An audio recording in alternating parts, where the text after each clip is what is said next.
The final challenge, and the greatest one as we continue to see and learn from people, is the expatriate community. For short, we call it expats. I call it the expat trap. You are going overseas and you naturally lean towards hanging out with people who are similar to your own culture. And because they will also teach you about how to live in this new culture, but they also have birthdays, anniversaries, holiday celebrations, and special occasions that they invite you to, of course, because you have no friends and you enjoy going to them.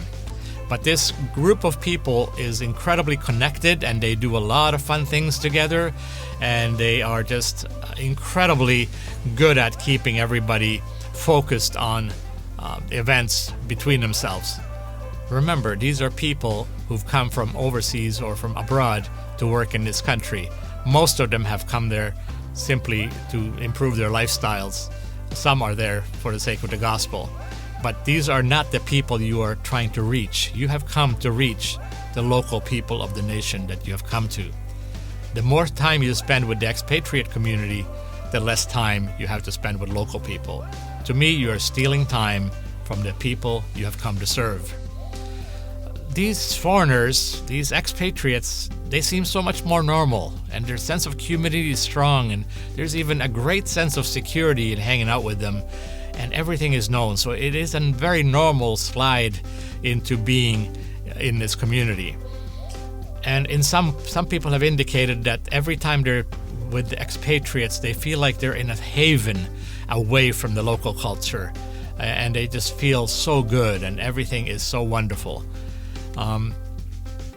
The ultimate part of the expatriate community danger is the expatriate church. Most large cities have a large church for expatriates. That means foreigners only. Local people are not allowed to go to these churches. Only foreign workers are allowed to go to them. They are usually very active, and they have lots of celebrations. They have lots of events for children, and they will immediately have you, the first time you visit one, they will ask you what you can do in the church, and they will give you jobs as Sunday school teachers, worship leaders. There's always many opportunities, and I've actually had one fellow say that, I believe God has led me to Libya so that I can be a worship leader in the expatriate church.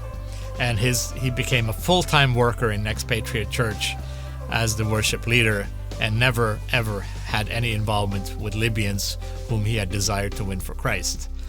This is probably the one that saddens those of us who are training tent makers the most, to see the slow disappearance from effective tent making to being a part of the expatriate community. Now, I have to quickly add on here, it is not wrong to go to the church. It is not wrong to hang out with people from your country. That's fine, but it is up to you to keep the balance so that the local people still have an opportunity to get to know you and learn about Jesus.